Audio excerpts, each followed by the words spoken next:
ಅಪಾಯಿಕ ಮತ್ತು ಗೋವಿಂದ ಇಮ್ಮಡಿ ಪುಲಕೇಶಿಯ ಕಾಲದ ಗಾಢ ಬಯಲಿನ ಕತೆ.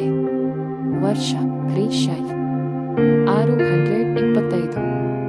ಸ್ಥಳ ಬದಾಮಿ ವಾತಾಪಿ. ಇಮ್ಮಡಿ ಪುಲಕೇಶಿಯ ರಾಜಧಾನಿ.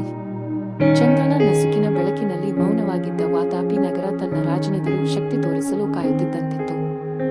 ರಾಜಸಭೆ ಇಂದು ವಿಶೇಷವಾಗಿತ್ತು. ಇಮ್ಮಡಿ ಪುಲಕೇಶಿ ಚಾಲುಕ್ಯ ವಂಶದ ಶ್ರೇಷ್ಠ ಶಕ್ತಿಶಾಲಿ ಸಮ್ರಾಟ್ ತನ್ನ ಪ್ರಜೆಗಳ ನಿರ್ವಹಣೆಗೆ ನೂತನ ಯೋಜನೆಗಳನ್ನು ರೂಪಿಸುತ್ತಿದ್ದ ಆ ಸಮಯದಲ್ಲೇ ರಾಜರಾಜೇಶ್ವರಿ ದೇವಸ್ಥಾನದ ಸಮೀಪವಿದ್ದ ಅಂಗಡಿಯೊಂದರಲ್ಲಿ ಅಪಾಯಿಕ ಎಂಬ ವಾಣಿಜ್ಯನು ತನ್ನ ದೈನಂದಿನ ಲೆಕ್ಕಚೀಟಿಗಳಲ್ಲಿ ತಲ್ಲೀನನಾಗಿದ್ದ. ಅಪಾಯಿಕನಿಗೆ ವಹಿವಾಟು ಮಾತ್ರವಲ್ಲದೆ ರಾಜಕೀಯದಲ್ಲಿ ಸಹ ನಂಬಿಕೆ ಇತ್ತು. ಆದರೆ ಅವನು ತಿಳಿದಿದ್ದಷ್ಟು ಆರ್ಥಿಕ ಬಲವಿಲ್ಲದ ಸಮ್ರಾಟ್ ಸತ್ತ ಮರದಂತೆ. ಅಪಾಯಿಕ ಏನೇ ಸಾಲಾದರೂ ಹಳೆ ರಾಜನ ಕಾಲದಿಂದ ತನ್ನ ವ್ಯವಹಾರಗಳನ್ನು ನಿರ್ವಹಿಸುತ್ತಿದ್ದ. ಆದರೆ ಇಮ್ಮಡಿ ಪುಲಕೇಶಿ ಶಕ್ತಿ ಗಟ್ಟಿಯಾಗುತ್ತಿದ್ದಂತೆ ಅವನನ್ನು ಒತ್ತಡವು ಹಿಡಿಯಲು ಆರಂಭಿಸಿತು. ಗೋವಿಂದ ಎಂದು ಕರೆದು ಕೂಗಿದ ಅಪಾಯಿಕ. ಮಂದವಾಗಿಯೇ ಹಿಂಬದಿಯಿಂದ ಬಂದ ಗೋವಿಂದ ಕಳಪೆ ಬಟ್ಟೆ ತೊಟ್ಟು ಬಡತನದ ಛಾಯೆಯಲ್ಲಿ ಮುಸುಕು ಹಾಸ್ಯ ಹೂಡಿದವನಾಗಿದ್ದ. ಅವನು ಅಪಾಯಿಕನ ಸಹಾಯಕ, ಆದರೆ ಮನಪೂರ್ವಕವಾದ ಸ್ನೇಹಿತ. ಏನು ಅಣ ಎಂದನು. ಇವತ್ತಿನ ಲೆಕ್ಕ ಹಾಕಿದ್ರೆ ನೆಲ ಬೆಳಗಾವಿ ಕಡೆಯಿಂದ ನಮ್ಮ ಕಾಸುಗಳು ಕಳವಾಗಿವೆ. ಯಾವ ಸೈನಿಕರು ತಂದು ಮಾರ್ಗವಾಗಿ ಕಸಿದುಕೊಂಡು ಹೋಗಿದ್ದಾರೆ ಹೇಳಿ ಗೋವಿಂದ. ಇದು ರಾಜಕೀಯದ ಹೆಸರು ಅಲ್ಲವೇ? ಗೋವಿಂದ ಗಂಭೀರನಾದ. ಇಮ್ಮಡಿ ಪುಲಕೇಶಿಯ ಕಾಲದಲ್ಲಿ ಶಕ್ತಿ ಇದೆ, ಆದರೆ ಆಡಳಿತವು ಎಲ್ಲಿ ಎಡವಿದೆಯೋ ಅಲ್ಲಿಯೇ ಈ ಬಂಡವಾಳ ಹಾಳಾಗುತ್ತಿದೆ. ಅಪಾಯಿಕ ಕುಳಿತಿದ್ದ ಹಾಲಿಗೆ ಮದ್ದು ಹಾಕಿದಂತೆ ನುಡಿದನು.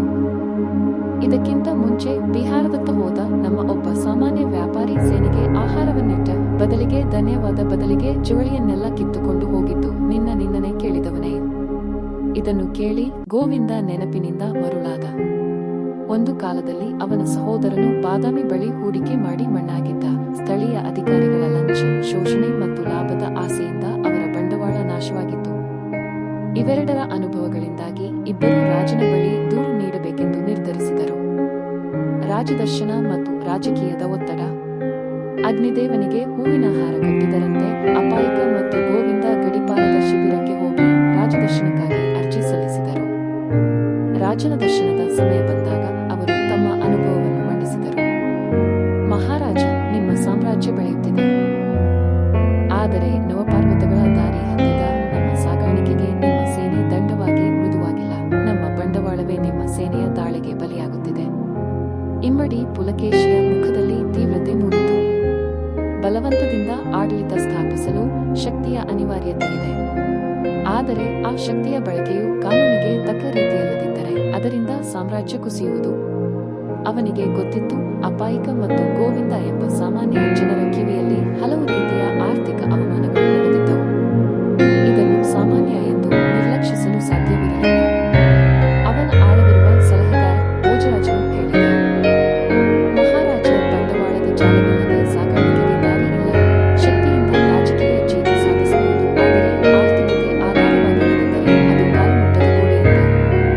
ಇಮ್ಮಡಿ ಪುಲಕೇಶಿ ತಕ್ಷಣವೇ ನವ ಜಾರಿಮನೆಗಳಲ್ಲಿ ವ್ಯಾಪಾರಿಗಳ ಮೇಲೆ ಸೇನೆಯ ಹಲ್ಲೆ ನಿಷೇಧಿಸಲು ಆದೇಶ ನೀಡಿದನು.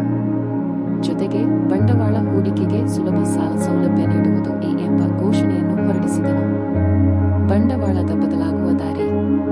ಇಂತಹ ವ್ಯವಸ್ಥೆಯ ನಂತರ ಅಪಾಯಿಕ ತನ್ನ ವ್ಯವಹಾರವನ್ನು ನವಮಾರ್ಗಗಳಿಂದ ಪುನರ್ರಚನೆ ಮಾಡಲಾರಂಭಿಸಿದ. ಅವನು ಒಂದು ಗುಂಪನ್ನು ಸ್ಥಾಪಿಸಿದ, ವಾತಾಪಿ ವ್ಯಾಪಾರಿ ಸಂಘ. ಈ ಸಂಘದ ಮುಖಾಂತರ ವ್ಯಾಪಾರಿಗಳು ತಮ್ಮ ಲಾಭವನ್ನು, ಹಾನಿಯನ್ನು, ಬಂಡವಾಳ ಹೂಡಿಕೆಯ ಸುರಕ್ಷತೆಗಳನ್ನು ಇತರರೊಂದಿಗೆ ಹಂಚಿಕೊಳ್ಳಲಾರಂಭಿಸಿದರು. ಗೋವಿಂದನು ಸಹ ಈ ಸಂಘದ ಭಾಗವಾಗಿದ್ದ. ಅವನು ತನ್ನ ಶಕ್ತಿಯನ್ನು ಪುಟಗಳನ್ನು ಬರೆದಿಡಲು ಬಳಸಿದ. ಅವನ ಲೆಕ್ಕಪಟ್ಟಿಗಳು ಇಡೀ ಬದಾಮಿ ವ್ಯಾಪಾರ ಜಾಲದ ನಕ್ಷೆಯಂತೆ ಬೆಳೆದವು. ಬಂಡವಾಳದ ಬಳಕೆಯ ಬಗ್ಗೆ ಮಾಹಿತಿ, ಅದರಲ್ಲಿ ಅಪಾಯ, ಲಾಭ ಮತ್ತು ಹೂಡಿಕೆಯ ವ್ಯಾಪ್ತಿಯನ್ನು ಅವನು ವಿಶ್ಲೇಷಿಸುತ್ತಿದ್ದ. ಇಮ್ಮಡಿ ಪುಲಕೇಶಿಯ ಕಳಕಳಿ ಸಹ ಈ ಸಂಘದ ಪ್ರಯತ್ನಗಳಿಗೆ ಪೋಷಕವಾಯಿತು. ಅವನು ಹೊಸ ಕಟ್ಟಡಗಳನ್ನು, ಸಾಗಣೆ ಮಾರ್ಗಗಳನ್ನು ನಿರ್ಮಿಸಿ ಇಡೀ ದಕ್ಷಿಣ ಭಾರತದ ವ್ಯಾಪಾರ ಜಾಲವನ್ನು ವಿಸ್ತರಿಸಲು ಪ್ರೋತ್ಸಾಹ ನೀಡಿದನು. ಶಕ್ತಿಯ ಮತ್ತು ಹಣದ ನಡುವೆ ನಡೆಯುವ ಸಮರ. ಆದರೆ ಎಲ್ಲ ಸುಧಾರಣೆಗಳು ಸರಾಗವಾಗಿ ನಡೆದಿಲ್ಲ. ಇಮ್ಮಡಿ ಪುಲಕೇಶಿಯ ಪ್ರತಿದ್ವಂದ್ವಿ ಪಲ್ಲವರು ಬದಾಮಿ ಕಡೆ ದಾಳಿ ನಡೆಸಿದಾಗ ಅರಮನೆಯ ಜೊತೆ ಬಂಡವಾಳದ ಜಾಲವು ತೀವ್ರ ಹಾನಿಗೆ ಒಳಗಾಯಿತು. ಆ ಸಮಯದಲ್ಲಿ ಅನೇಕ ವ್ಯಾಪಾರಿಗಳು ತಾವು ಕಟ್ಟಿ ಬೆಳೆಸಿದ ಆರ್ಥಿಕ ಬಲವನ್ನು